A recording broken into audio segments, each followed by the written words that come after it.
Nous arrivons encore difficilement à mesurer les conséquences précises et comme une réponse à la décision insensée de Donald Trump.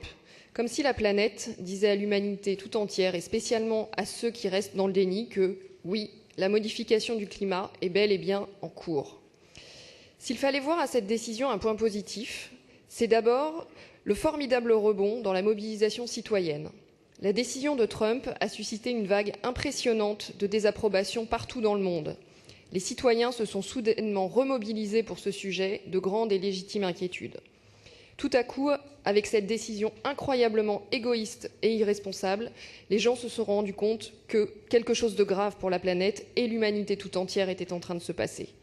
Au fond, si cela peut créer encore plus de solidarité et d'engagement de chacun pour changer d'attitude vis-à-vis de l'environnement, penser que c'est grave et que c'est maintenant qu'il faut agir, alors d'une certaine manière, ce bras d'honneur de Trump, fait au monde entier, aura peut-être servi à quelque chose.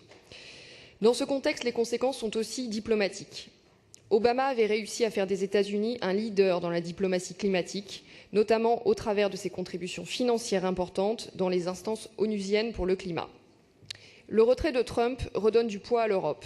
D'ailleurs, sans attendre, le sommet UE-Chine du 2 juin dernier, même s'il a achoppé sur des questions commerciales sans rapport direct avec le climat, a toutefois affirmé sur la scène internationale que les deux nouveaux leaders de la diplomatie climatique mondiale étaient l'Europe et la Chine. Au passage, les deux continents ont quand même pris l'engagement d'être au rendez-vous du Fonds vert à hauteur de 100 milliards de dollars.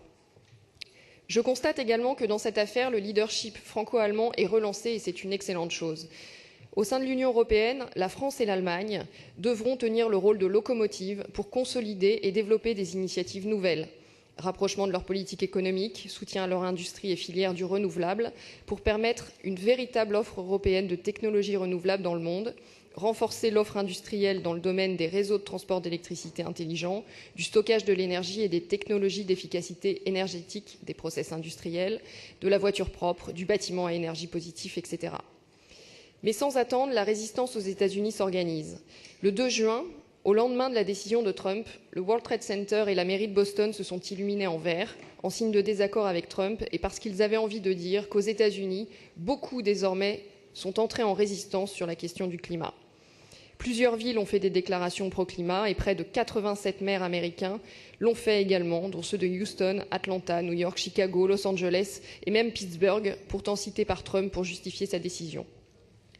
Cette mobilisation nouvelle aux États-Unis et dans le monde entier crée en réalité l'opportunité d'un nouvel élan pour Paris, pour la France et pour l'Union européenne. Nous voterons donc le vœu de l'exécutif car nous devons afficher ici au Conseil de Paris une large unanimité dans ce combat pour répondre à ce terrible défi que constitue le réchauffement climatique. Je vous remercie.